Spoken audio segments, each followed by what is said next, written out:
बिस्मिल्लाहिर्रहमानिर्रहीम। अस्सलाम वालेकुम फ्रेंड्स, क्या हाल है। तो आज की इस वीडियो के अंदर हम मैथ्स के एमसीक्यूज़ करेंगे जो बहुत ही इंपॉर्टेंट हैं और रेलवे पुलिस के अंदर जो आने वाले एमसीक्यूज़ हैं और इसके साथ साथ मुख्तलिफ टेस्ट के अंदर आने वाले अहम एमसीक्यूज़ हैं, इसको कंप्लीट वॉच करना है।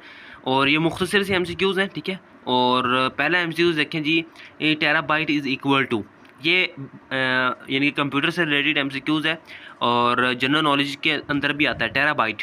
अब जो 1 के बाइट होते हैं, ठीक है, 1000 बाइट्स, वो अगर इसको बेसिक देखा जाए ना, बेसिक देखा जाए तो यहाँ पर देखें 8 बिट्स 1 बाइट के इक्वल होता है और 1000 बाइट 1 केबी के इक्वल होता है और 1000 केबी 1 एमबी के इक्वल होता है, आपको पता होगा, ठीक है। और 1 एमबी जो है ना, अगर 1000 एमबी लिया जाए, 1000 एमबी वो 1 गीगाबाइट के इक्वल होता है और 1000 गीगाबाइट 1 टेराबाइट के इक्वल होता है, ठीक है। ये है 1 टेराबाइट।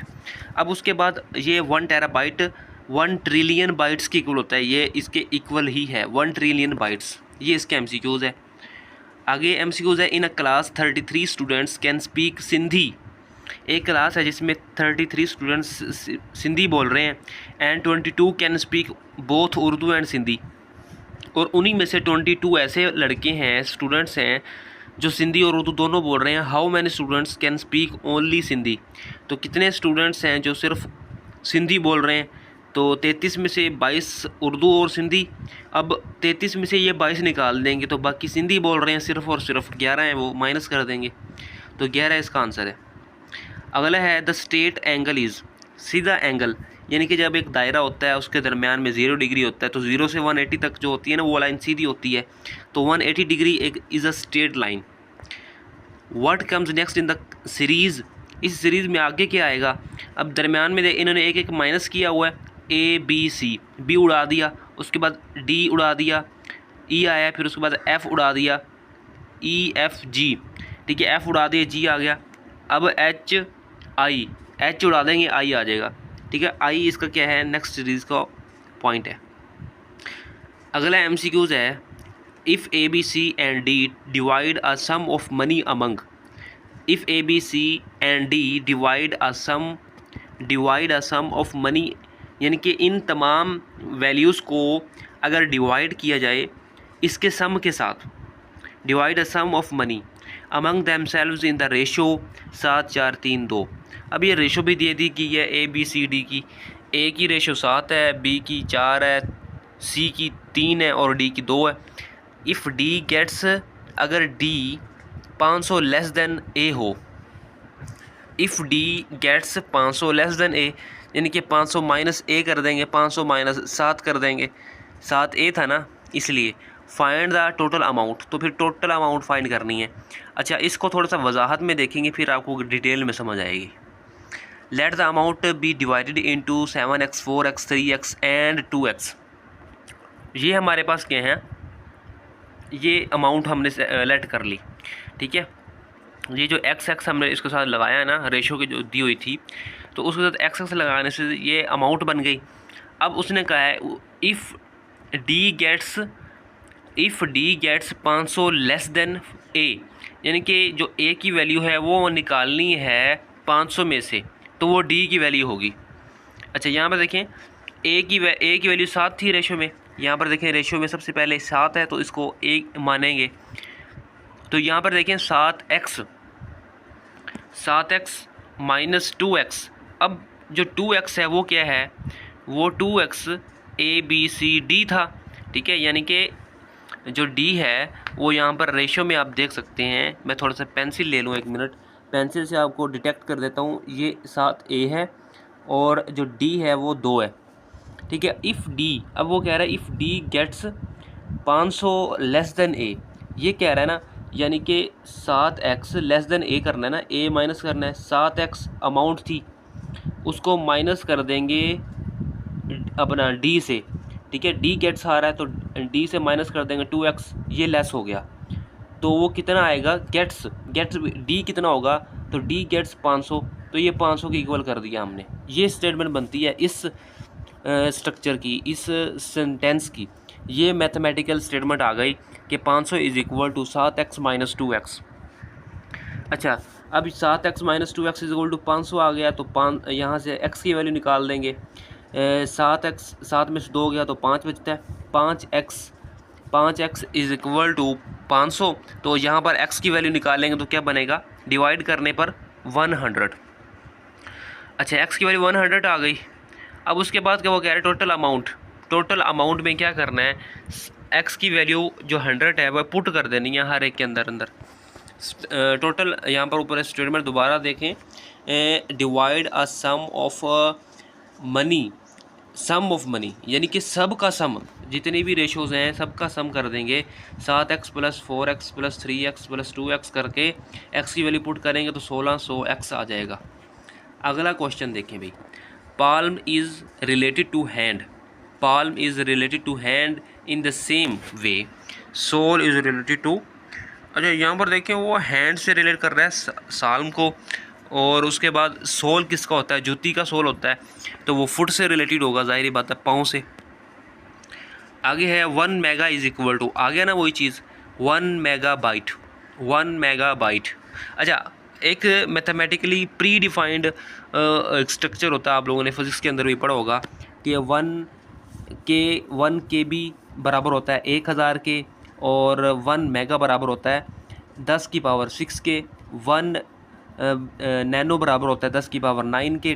फिर उसके बाद पीटा आता है मेरे ख्याल में, ये 16 तक कहानी चलती है। अच्छा, ये मेगा 10 की पावर 6 के इक्वल होता है, तो 10 की पावर 6 का मतलब है 6 सिफर होनी चाहिए। अच्छा, 6 सिफर किस में है, देखें डी ऑप्शन में है, 1 2 3 4 5 6, तो डी ऑप्शन इज़ करेक्ट, क्योंकि मेगा 6 के इक्वल होता है 10 की पावर 6। आगे है आफ्ताब लगारी leaves his house at 20 minutes to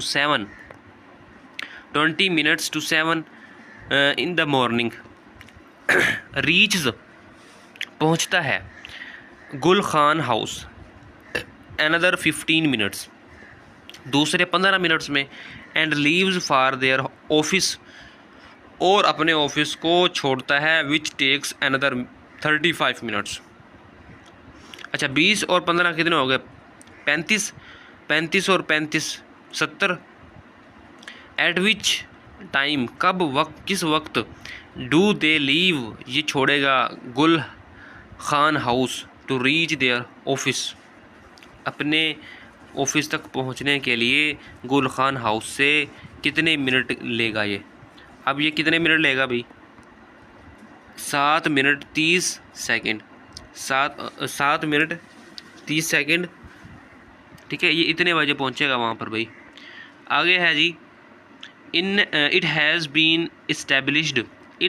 established that P जो है Einstein was Q though a great scientist, R बता रहा है वीक इन अर्थमेटिक, और एस बता रहा है कि right from his school days, choose the correct sequence. Oh my God, ये तो इसको सीक्वेंस में इंटेलिजेंट क्वेश्चन है, सीक्वेंस इसका ढूंढना है कि कौन सा सीक्वेंस सही रहेगा, यानी कि जो PQRS दिया हुआ है इसमें हमने देखना है। अच्छा, सबसे पहले इसका जो है ना, जो ऑप्शन बी करेक्ट है वो कैसे, कि पहला जो जुमला आएगा a though a great scientist, सबसे पहले ये लिखा जाएगा a though a great scientist, उसके बाद पी आ रहा है a though a great scientist Einstein was weak in arithmetic, फिर उसके बाद एस है right from his school days. Okay, यानी कि जो आइंस्टाइन है ग्रेट साइंटिस्ट था, वो कमज़ोर था अर्थमेटिक में अपने स्कूल डेज़ में, ठीक है। आगे how many Urdu words are use in normal anthem of Pakistan के कौमी तराने में कि उर्दू के कितने वर्ड्स इस्तेमाल हो रहे हैं भाई, उर्दू का एक ही वर्ड इस्तेमाल हो रहा है, वाई। यहाँ पर देखें only one word of Pakistan national anthem is in Urdu, other all words are common but are use in वो कोई पर्शियन में इस्तेमाल किए जाते हैं। अच्छा, वो कह रहा है पाकिस्तान का सिर्फ उर्दू का सिर्फ और सिर्फ एक वर्ड इस्तेमाल हो रहा है और बाकी सारे के सारे पर्शियन इस्तेमाल हो रहे हैं। ठीक है, अबाउट नेशनल एंथम। थोड़ा सा इसके अंदर नॉलेज देख लेते हैं, ये बहुत ही अहम MCQs बनता था, इसमें 5-6 MCQs और भी बनते हैं, देख लें। National anthem was written by Hafeez Jalandhari in 1952। Hafeez Jalandhari ने लिखा कौमी तराना 1952 में। The music was produced by Ahmed G Chagla in 1949। 1949 में अपना अहमद जी छागला साहब ने ये इसका म्यूज़िक बनाया। It was officially adopted as Pakistan national anthem on 13 अगस्त 1954। 13 अगस्त 1954 को ये ऑफिशियली अडोप्ट हुआ। उसके बाद Ahmed Rushdi recorded the national anthem of Pakistan in 1954। 1954 में इसको रिकॉर्ड किया गया, अहमद राशिदी ने इसको रिकॉर्ड किया। After 68 years Pakistan national anthem recorded, ठीक है, रिकॉर्डेड यानी कि अभी तक रिकॉर्ड है के बाद, आफ्टर 68 ईयर्स के बाद 15 lines in the national anthem of Pakistan, इसकी 15 लाइनें हैं। 48 words in the national anthem of Pakistan, total 48 अल्फाज हैं पाकिस्तान नेशनल एंथम में। नॉलेज भी होना चाहिए कि कितने अल्फाज हैं, 48 हैं। The national anthem of Pakistan was played for the first time, पहली दफ़ा इनको चलाया गया, in front of Reza Shah Pahlavi of Iran. Reza Shah Pahlavi of Iran, Iran यानी कि ये मेरे ख़्याल में ईरान का प्राइम मिनिस्टर था जिसके सामने उसको प्ले किया गया। इन the national anthem of Pakistan जाने इस्तकबाल stands for the symbol of ambition. अब जो वो कह रहा है कि किस वर्ड पर इसको खड़ा होते हैं हम, जाने इस्तकबाल, ठीक है, जाने इस्तकबाल, यहाँ तक हम खड़े उस वर्ड पर हम खड़े होते हैं।